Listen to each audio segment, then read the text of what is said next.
Epic drop.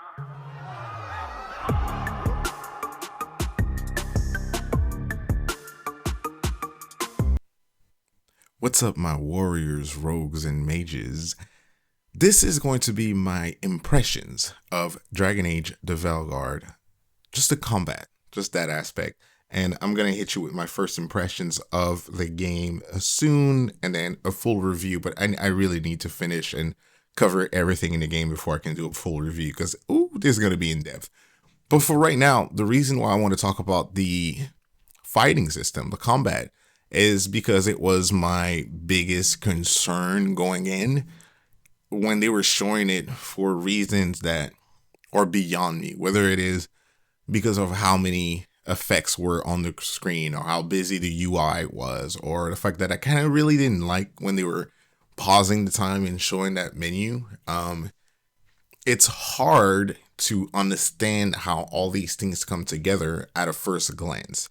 When you are playing it, the minute to minute gameplay of it is more interesting than I actually thought. I actually think that it's definitely more interesting than Dragon Age Inquisition's mid. It was kind of like between some kind of real time action, kind of, because you are pressing buttons to do like your abilities, but at the same time it was very static in the fact that all you were really doing is holding down one trigger to attack, right? Whether you were a rogue, a warrior, or a mage, you were just holding down that button to do your regular attacks, and then you would do your abilities whenever the cooldown would permit.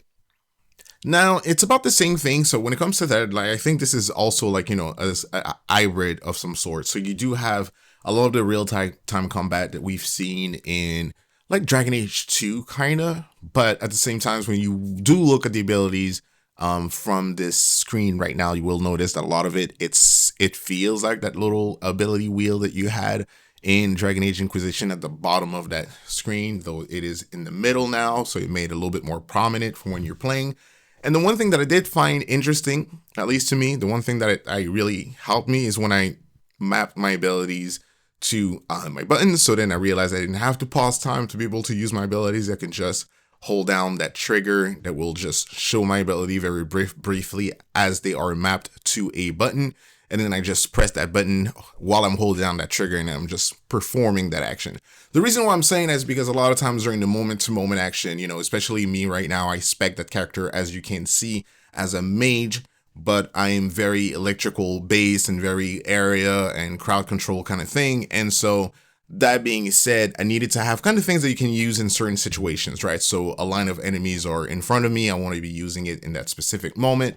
I realized that when I was pausing, it was always like, the enemy's not in distance, blah, blah, blah. It just wasn't really working for me for all abilities. Although I will say that when it's time to command my companions, then I use that ability wheel or pause the time way more often to be able to do that. Also, sometimes I just do it to be able to find my footing in the middle of battle. So if things becomes too chaotic, you can always pause the action, take a step back, and go ahead. But yeah, I will say that I am very surprised by the combat so far. I like it. I like the ultimates. I like the abilities.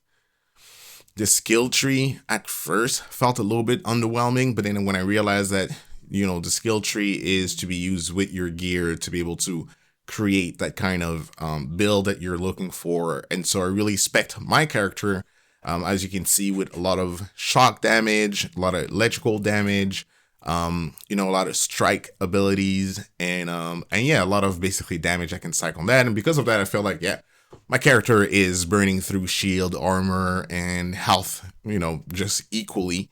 Party composition, at first I thought that it would be too dependent on, okay, now I created a character, and to be able to use these abilities, I absolutely have to bring these two people. And that it is true to a fact, but characters can have a synergy between themselves. So basically, one person can apply something, the other person can detonate that ability, right? Let's just keep it simple as that. Now, I don't need to be able to detonate if someone else can detonate. You know what I mean? So I can take two characters that have a synergy between the two of them, or have a character that have synergy with me, and then I'm free to kind of like pick whoever I want with my third character. Doesn't have to have the same synergy. Let's say you want to bring someone along because they have healing properties, right? And you have someone else along that you have a good synergy with. Or, in my case, what happens a lot is I will have two of my allies that have synergy between the two of them, and I'm just doing my own thing because I'm not really worried about doing too many combinations. A lot of times in the middle of combat, I forget about these things because the combat system is satisfying enough. I mean, you hit characters and there's a weightiness to it. When you block, there's a weightiness to it. It does feel satisfying when you're able to, pull a nice, a nice block, deflection, and just hit them back with a counter attack.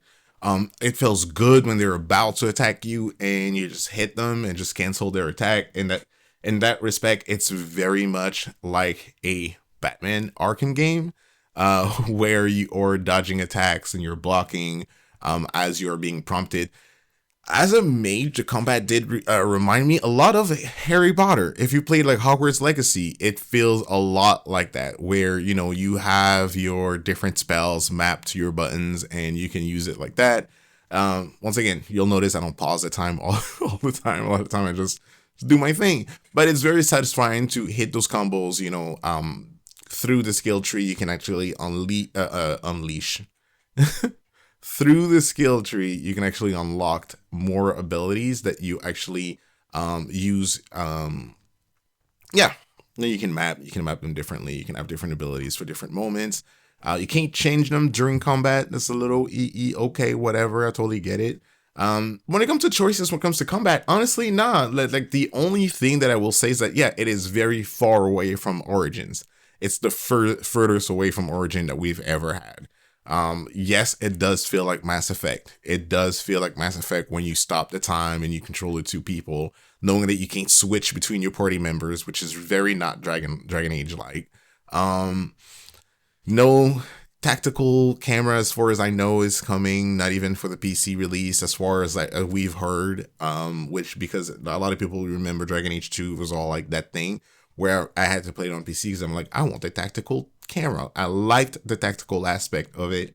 I understand everyone that's kind of like down because of it.